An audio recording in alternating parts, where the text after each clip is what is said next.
Tem aqui hoje um e-mail, gente, que eu fiquei muito comovido quando li. Olha que interessante. Muito embora ela esteja se sentindo um pouco culpada depois que tudo passou. Ela: padre, eu assisto sempre o programa de direção espiritual e a cada dia tenho renovado mais a minha alma com o programa. Tenho uma história um pouco triste para contar para o senhor. Moro aqui em Cruzeiro do Sul, no Acre. Eu sou enfermeira e trabalho em Guajará, no estado da Amazônia. Uma cidade que acompanho, uma cidade que trabalho há 4 anos como enfermeira. Faço visitas há pelo menos 1 ano e meio e tenho acompanhado uma senhora que é idosa, deficiente física, que morava com a filha e que estava bastante abandonada. Cansada de ver aquela situação, fiz um relatório e encaminhei para o serviço social, que nada fizeram pela senhora. Então eu mesmo resolvi procurar os vicentinos para levar a senhora para morar lá.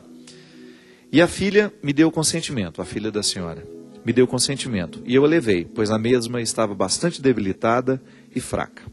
Padre, ela ficou 1 mês nos vicentinos. Ia visitá-la todos os dias, nos finais de semana, levava presentes, frutas, carinho. E essa senhora, padre, faleceu. O quadro de saúde dela piorou muito. Ela ficou lá 1 mês e ela faleceu. E eu estou me sentindo muito culpada de ter retirado essa senhora da casa dela. Me afeiçoei muito a essa senhora, padre. Estou achando que errei em ter interferido na sua vida, em ter retirado-a de sua casa. Por gentileza, me ajude. Minha filha, eu acredito, claro que o que a gente pode acessar da história é muito pouco, né? É só o seu relato. Se talvez a gente conversasse pessoalmente, a gente entenderia um pouco melhor o sentido de você estar sentindo-se culpada. Mas o que a gente, na verdade, tem que pensar é que a gente passa pela vida da pessoa e você só quis fazer o bem. Então não tem que ter culpa, não tem que ter arrependimento. Se você tivesse movida por uma maldade que fez parecer bondade aos olhos dos outros, né? Porque às vezes acontece isso. Em muitos momentos a gente é mal parecendo ser bom. E a gente sabe que está sendo mal. Porque você está arquitetando as coisas de maneira maldosa. Você está querendo muito mais pensar no seu bem do que no bem do outro. Mas aqui, pelo que me consta, você estava inteiramente preocupada, né? Não havia um outro interesse, senão que essa senhora tivesse dignidade nesses últimos momentos da vida dela. E eu acho que você tem de agradecer a Deus por ter tido a coragem de fazer alguma coisa por essa senhora. A gente sabe, minha gente, que a velhice ela é muito dolorosa quando a gente não tem. Nós estamos experimentando isso nos dias de hoje. Volto à questão anterior. Nós estamos cada vez mais estranhos a nós mesmos, inclusive quando o assunto é idade, velhice. Nós estamos desaprendendo de ver na velhice um processo natural.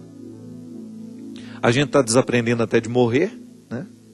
Eu fico assustado, com todo respeito a quem pensa diferente de mim, eu fico assustado cada vez que eu entro no hospital e eu vejo dentro da UTI pessoas que já não têm mais nenhuma qualidade de vida, ligadas a aparelhos,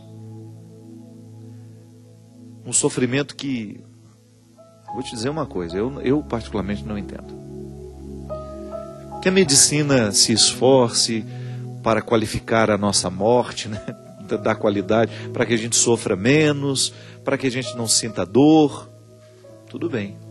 Agora, estender essa vida a qualquer custo, você olha, eu estive agora muito recentemente, num prazo curto, umas 5, 6 UTIs, eu fui fazer visitas, e eu vou dizer uma coisa, eu fico assustado com o que virou a vida humana hoje. Primeiro que o ser humano não tem mais possibilidade de decidir nada, né?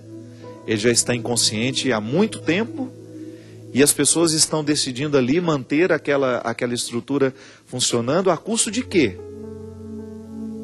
Não estou dizendo que nós temos de desligar os aparelhos, eu estou dizendo que a gente tem que evitar muitas vezes essa manutenção de uma vida que já deixou de ser vida há muito tempo. Ou até mesmo dar ao paciente o direito dele decidir, olha, eu quero sim estender o meu tratamento até o final. Ou então eu quero ter o direito de morrer naturalmente. Não é verdade?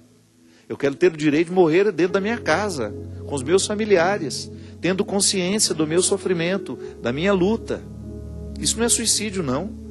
Suicídio é a gente ir lá e desligar a máquina depois. Agora, negar à pessoa, sabe que às vezes falta essa explicação, né?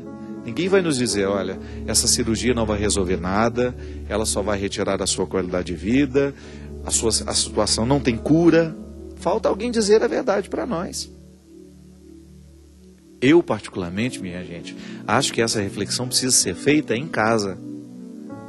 Antes que as coisas fiquem assim, antes que os nossos entes queridos fiquem trancados de maneira, por mais que eles sejam cuidados do ponto de vista médico, hospitalar, mas afetivamente, quando os nossos pacientes são abandonados dentro dessas UTIs a qualquer custo, só para quê?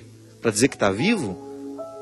Um vivo que nunca mais nos olha nos olhos, um vivo que nunca mais tem o direito de comer algo que gosta, submetido muitas vezes a um sofrimento desumano. É muito triste. E a gente precisa pensar isso. A velhice está sendo para nós um problema. E é lamentável que seja assim. Porque não deveria ser um problema para nós. Nós deveríamos ter condições, né, de acolher os nossos velhos e dar a eles dignidade. Para que vivam bem até o momento final. Porque também a morte não pode ser o oposto da vida. Não, a morte é uma passagem. O oposto da morte é o nascimento. A vida é sempre vida. Agora, quando nós pensamos que nós estamos indispostos à doença dos nossos avós, que nós estamos indispostos ao sofrimento dos outros, alguma coisa está errada nessa sociedade. E essa reflexão precisa passar pelos altares, minha gente. Essa reflexão precisa passar pelas igrejas. Porque nós estamos vivendo assim. E o Evangelho tem de ter uma conexão com a vida. O Evangelho precisa orientar o jeito como nós tratamos os nossos idosos. Então eu acredito, minha filha, que você não tem de ter sentimento de culpa, não.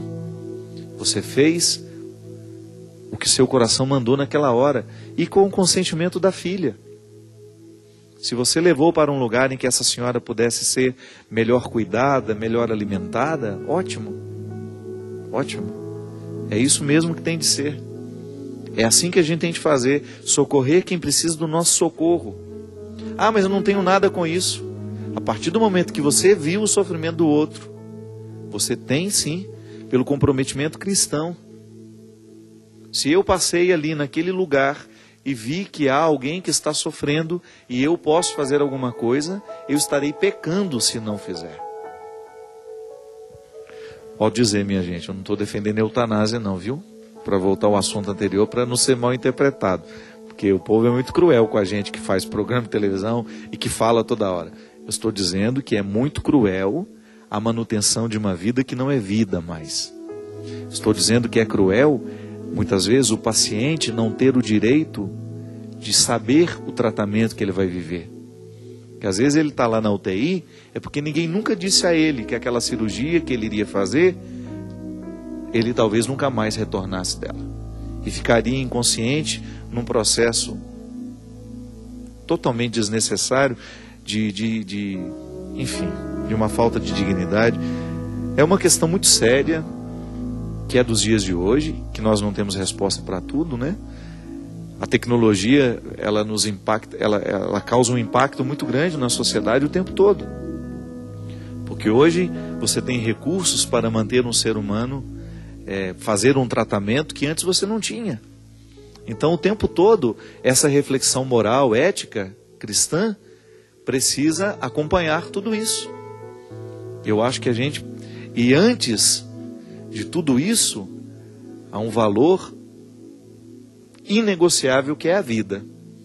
Mas a gente também precisa pensar o que nós compreendemos por vida.